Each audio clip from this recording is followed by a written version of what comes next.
Muy bien, chicos. Ahora que ya hablamos del manejo renal de sodio, vamos a continuar hablando de algunos de los mecanismos que van a favorecer la regulación de estos procesos. Y entonces, en general, los mecanismos reguladores van a ser de tres tipos. Vamos a tener, por un lado, aquellos mecanismos que van a favorecer una regulación de tipo hemodinámica. La regulación hemodinámica tiene que ver con cambios en el flujo plasmático renal o en la tasa de filtrado glomerular, y como tal van a ser aquellos factores que alteren cualquiera de estos dos procesos. El segundo va a ser factores que respondan a cambios en el volumen efectivo circulante. Los cambios en el volumen efectivo circulante van a elicitar respuestas muy específicas en algunas vías de señalización, en algunas vías endócrinas, como puede ser el sistema renina-angiotensina-aldosterona, arginina vasopresina o la hormona antidiurética, y el sistema nervioso autónomo en su división simpática. Y la tercera va a ser mediante factores que van a favorecer natriuresis. Y entre ellos vamos a ver al péptido atrial natriurético y el papel que va a jugar la hipercalcemia, particularmente en favorecer natriuresis. ¿Sale? Entonces, lo primero, cuando hablemos de factores hemodinámicos, tenemos que hablar particularmente de un mecanismo que vimos parcialmente, pero que ahora tenemos que entender desde otra perspectiva. Entonces, en el bloque de regulación de la tasa de filtrado glomerular, hablamos del balance túbulo-glomerular. El balance túbulo-glomerular, de lo que nos va a hablar es de la forma en que los túbulos se van a interrelacionar con el glomérulo a través de la mácula densa, ¿sale? Aquí, en cambio, cuando hablamos de la regulación del sodio, nosotros, en lugar de hablar de balance túbulo-glomerular, vamos a hablar de balance glomérulo-tubular. Entonces aquí se invierte, porque vamos a hablar de cómo las respuestas del glomérulo van a afectar directamente la forma en que se relacionan con los túbulos. Entonces aquí nosotros vamos a tener un papel importante, y para esto nos vamos a referir a esta figura que está presentada en este segmento del Jamboard. ¿Sale? Entonces, imaginemos que nosotros tenemos una cierta carga de sodio que es transferida a través de una tasa de filtración glomerular conocida, ¿no? Esto va a favorecer en los diferentes aspectos, en particular del túbulo proximal, un transporte activo a través de los diferentes transportadores acoplados con aminoácidos, con glucosa, con fósforo, con aniones, y esto va a favorecer transporte activo hacia el interior de la célula. Después se va a salir hacia la vía vasolateral o lateral, hacia los espacios laterales, y una parte, ya habíamos platicado, puede regresar por la vía paracelular directamente hacia el túbulo proximal, y otra parte va a ir y va a interactuar directamente con los capilares peritubulares, ¿sale? Entonces, los capilares peritubulares que están presentados en este segmento, una vez que salen de la arteriola eferente, recuerden que la arteriola eferente baja súbitamente la presión hidrostática del capilar, ¿sale? Entonces, la caída de la presión hidrostática capilar va acoplada con un aumento de la presión oncótica capilar. Este aumento de presión oncótica capilar se debe a que va a haber una alta filtración de proteínas, esta alta filtración alta filtración de fluidos sin filtración de proteínas. Las proteínas van a aumentar en concentración después de la arteriola eferente y hacia los capilares peritubulares, y aquí va a predominar la presión oncótica. Entonces aquí se están presentando dos escenarios: una presión oncótica de 35 y una presión capilar de 20. Como la presión oncótica capilar predomina sobre la presión hidrostática, se va a favorecer la reabsorción, en este caso de sodio, hacia los capilares peritubulares desde el espacio intersticial. ¿Qué pasa, por ejemplo, si nosotros aumentamos la fracción de filtración? Aquí es donde entra y se vuelve evidente el balance glomérulo-tubular. Entonces tenemos un aumento de fracción de filtración.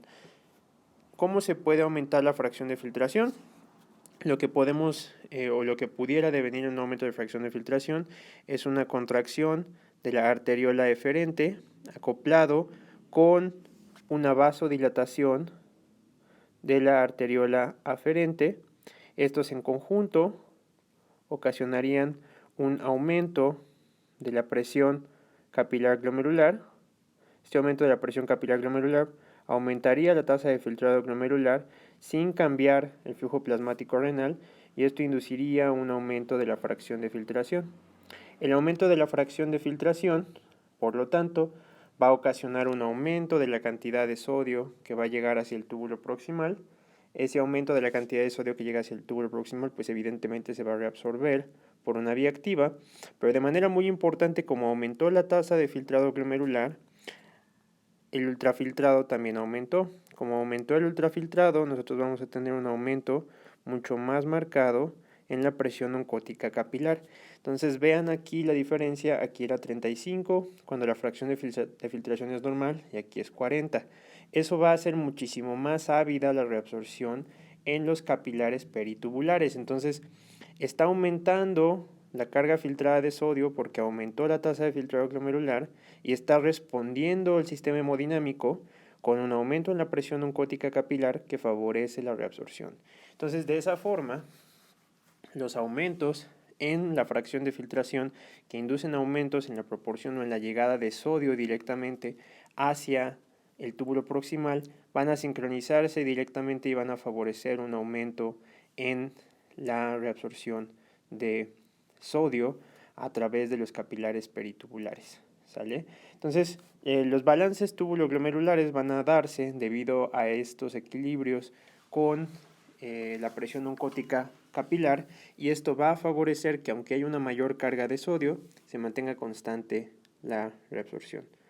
Ahora, vamos a ver que cuando nosotros tenemos aumentos importantes en la tasa o en la filtración de sodio, nosotros vamos a poder también regular la reabsorción de sodio en función de qué tan rápido se va a mover el fluido tubular. Entonces, cuando nosotros tenemos flujos tubulares altos, entonces a un alto flujo tubular,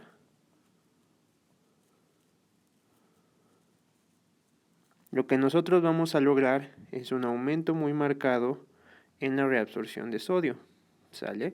De tal suerte que cuando nosotros tengamos, por ejemplo, una mayor filtración de sodio en el glomérulo que pueda aumentar el flujo tubular, van a responder los túbulos aumentando marcadamente la reabsorción de sodio. Entonces estos cambios hemodinámicos van a hacer que a pesar de que tengamos cambios drásticos en la tasa filtrada de sodio, se pueda adaptar el túbulo contorneado proximal fundamentalmente para favorecer la reabsorción. Otros cambios hemodinámicos y tubulares que también ocurren es que si por alguna razón llegara a disminuir la reabsorción proximal, ¿qué puede disminuir la reabsorción proximal? Pues bueno, existen algunos diuréticos que actúan a nivel del túbulo proximal. Estos diuréticos, uno ya lo comentamos y ahorita voy a comentarles otro. Uno es los inhibidores de SGLT2 que inhiben el transporte de glucosa y sodio y que vimos brevemente en la clase pasada, y estos van a favorecer pues que si se inhibe el transporte de sodio y el de glucosa, haya glucosuria, van a inducir pérdida de glucosa por la orina, pero también pérdida de sodio. Y el otro fármaco que puede favorecer esto son los inhibidores de la anidrasa carbónica como la acetazolamida. Ahora, ¿por qué si nosotros estamos inhibiendo una cantidad importante de la reabsorción de sodio mediante los inhibidores de SGLT2 y la acetazolamida, que al inhibir la anidrasa carbónica favorece que haya una pérdida importante de sodio, no se pierde tanto sodio porque no son tan buenos diuréticos como la furosemida o las tiazidas? La razón por la que esto no ocurre es porque la reabsorción proximal o una disminución en la reabsorción proximal de sodio ocasiona un aumento muy marcado en la reabsorción distal. Este aumento en la reabsorción distal va a disminuir la pérdida renal de sodio y va a sincronizar al túbulo contorneador proximal con el túbulo contorneado distal, ¿sale? Entonces, cuando nosotros tengamos algo que esté disminuyendo la reabsorción proximal de sodio, se va a potenciar la reabsorción distal y eso va a impedir que se pierda una cantidad significativa de sodio. Entonces, los diuréticos proximales, como los inhibidores de SGLT2 o la acetazolamida, van a tener menos efecto natriurético que los diuréticos que actúan, por ejemplo, a nivel del asa de Henle, y todavía peor, los que ocurran a nivel de del túbulo contorneado distal, como pueden ser las tiazidas. También olvidé decir en el video pasado que INAC, que si recuerdan es el canal epitelial de sodio de las células principales del túbulo colector va a ser inhibido por otro diurético que va a actuar directamente en INAC, que se llama amilorida.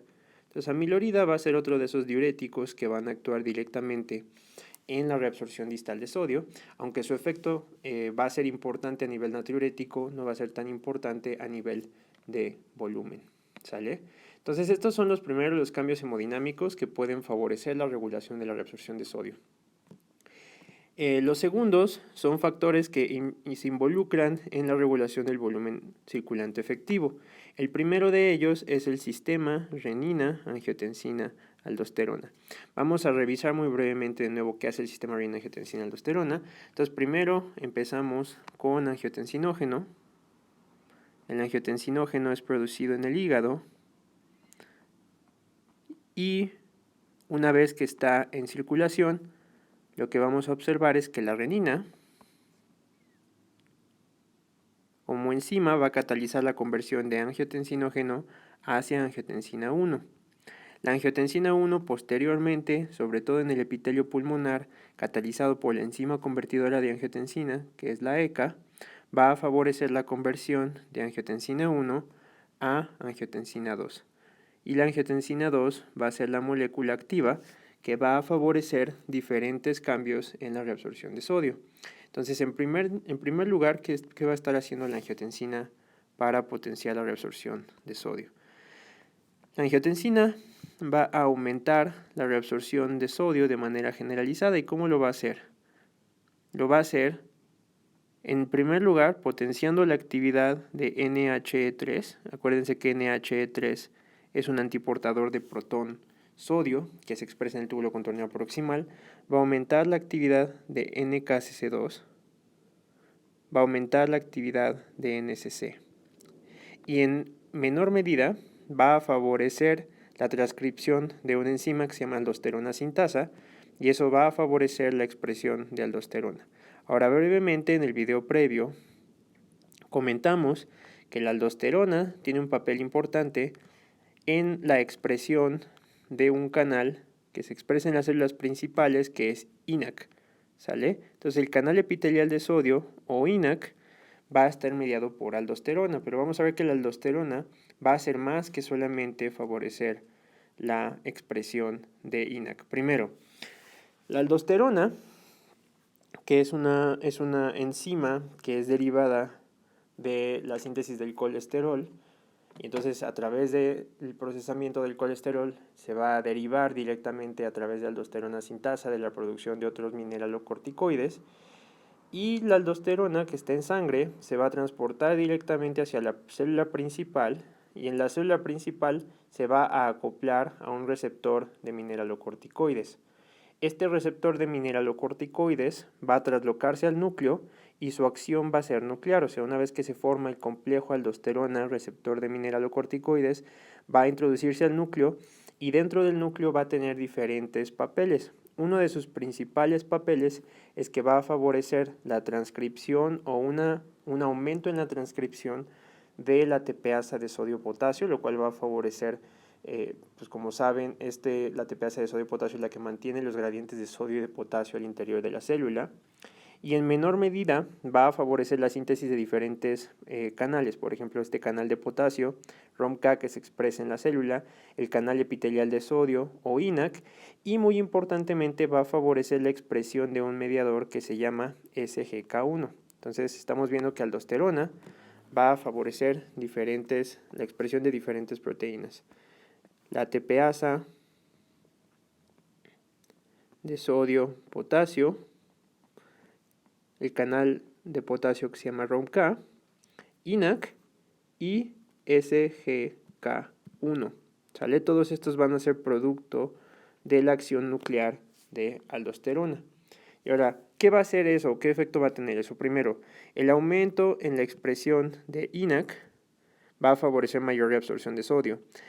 El aumento en la expresión de ROMK va a promover la secreción de potasio. ¿Sale? Ahorita vamos a ver después que aldosterona se secreta por algunos estímulos muy específicos. En particular, un aumento en la concentración sérica de potasio va a favorecer la secreción de aldosterona. Una disminución en la concentración sérica de sodio va a favorecer la expresión de aldosterona. Y también aldosterona va a tener un papel importante, como vamos a ver en la regulación de ácido-base, de la expresión de una ATPasa protón-potasio en las células alfa intercaladas, que no hemos visto aún porque todavía no pasamos a regulación ácido-base, pero que esto va a jugar un papel muy importante en la regulación ácido-base, ¿sale? Entonces, otra cosa que puede favorecer la síntesis de aldosterona es la acidosis, ¿sale? Ahora, vamos a ver que la expresión de SGK1, como está presentada aquí, SGK1 lo que va a hacer es que va a inhibir a NED4. Y NED4 es una ubiquitin ligasa.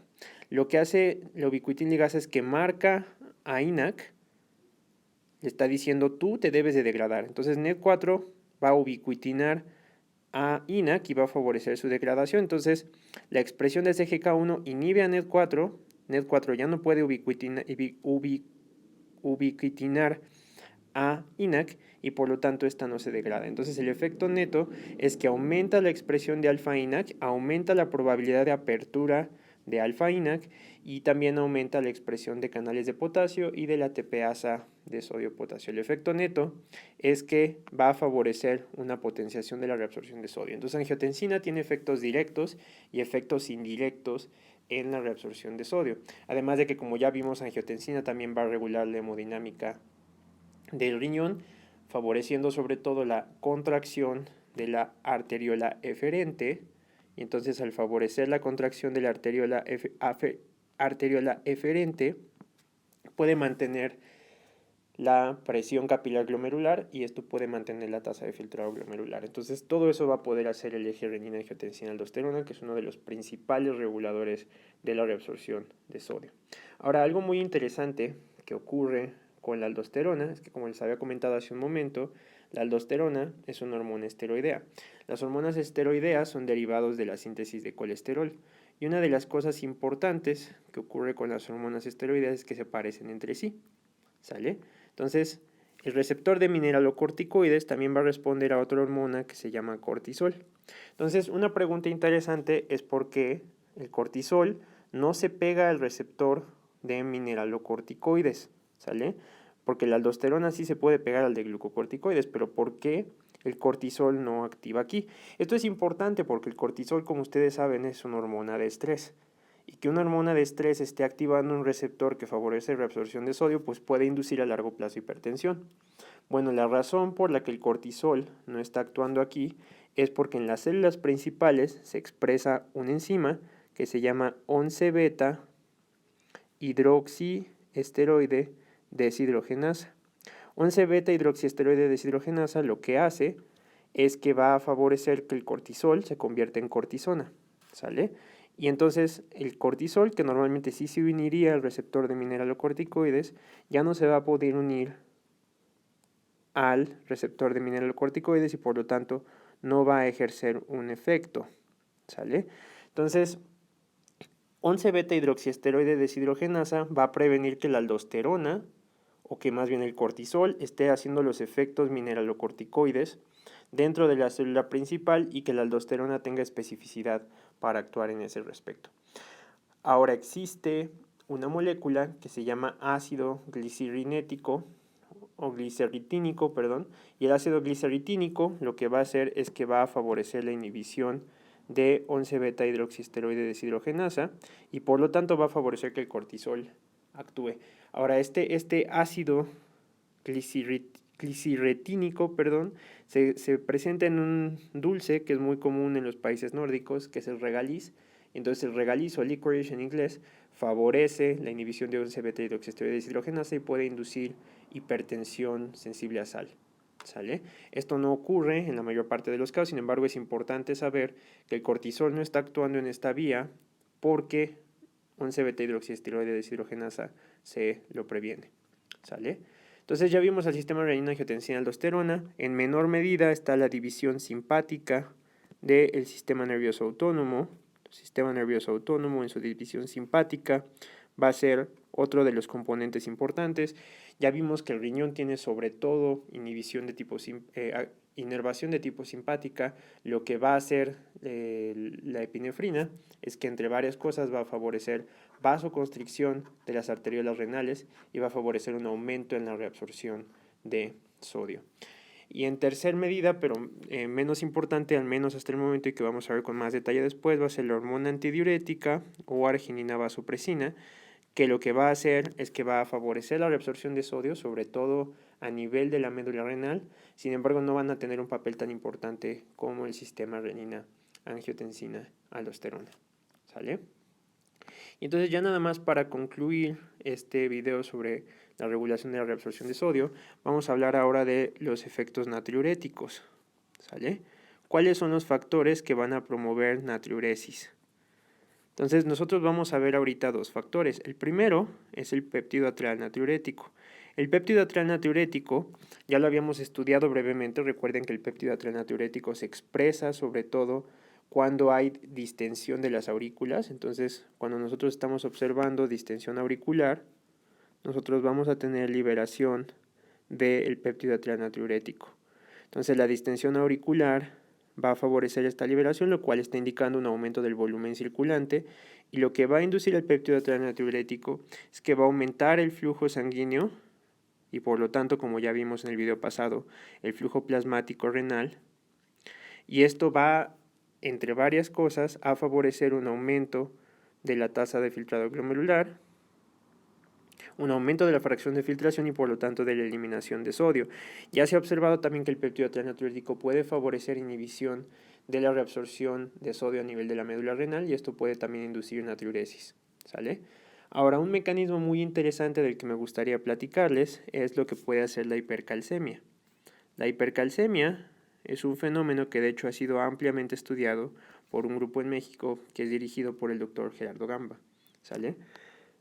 Aquí nosotros vamos a agregar a un jugador que en la hipercalcemia se llama receptor sensor de calcio. El receptor sensor de calcio es un receptor acoplado a proteína G que lo que va a hacer es que va a sensar los niveles de calcio extracelular. Entonces, estos niveles de calcio extracelular van a favorecer diferentes fenómenos en diferentes tejidos y particularmente en el riñón van a estar muy involucrados en la reabsorción de sodio. Entonces aquí en esta imagen del borón tenemos aquí en la porción vasolateral, esta es una célula del asa de Henle, entonces voy a anotar aquí abajo que este es asa de Henle. En el asa de Henle, en la porción vasolateral se va a expresar el receptor sensor de calcio. Entonces, ¿qué pasa cuando nosotros tenemos un aumento en la concentración de calcio plasmático? ¿Sale? Entonces hay un aumento en la concentración de calcio. Esto puede ser por una hipercalcemia inducida por diferentes estímulos. Esto va a estimular al receptor sensor de calcio y el receptor sensor de calcio por varias vías, por ejemplo, por una vía de la G-alfa inhibitoria, va a inhibir adenilato ciclasa y va a disminuir los niveles de AMP cíclico. AMP cíclico estaba activando a NKCC2, que si recordamos, NKCC2 es el cotransportador que se expresa muy importantemente en el asa de Henle. El receptor sensor de calcio, otras cosas que puede hacer es que a través de una subunidad G-alfa-Q puede favorecer la activación de PKC y PKC va a inhibir directamente a NKCC2. El efecto neto es que al inhibir a NKCC2 va a inhibir el transporte de sodio y si recordamos aquí, cuando nosotros activábamos NKCC2 entraba sodio, entraba potasio y entraba cloro, pero muy importantemente este potasio que estaba entrando se iba a reciclar. ¿Sale? Y este reciclaje de potasio positivizaba el lumen y esta positivización del lumen era la energía que favorecía la reabsorción de diversos cationes, entre ellos sodio, calcio y magnesio. ¿Sale? Ahora, esto va a tener un papel importante porque va a inhibir la reabsorción paracelular de sodio. Entonces, no solo no se va a reabsorber sodio por NKCC2, sino que no se va a reabsorber sodio además por la vía paracelular. Entonces, la hipercalcemia a nivel del asa de Henle va a favorecer natriuresis. Ahora, hasta hace algunos años no se sabía si todo ese sodio que se perdía simplemente se perdía. porque de hecho la hipercalcemia es un diurético muy importante. Como están viendo, como inhibe a NKCC2, la hipercalcemia está actuando como un diurético de tipo furosemide, ¿sale? Sin embargo, no es furosemide, es hipercalcemia.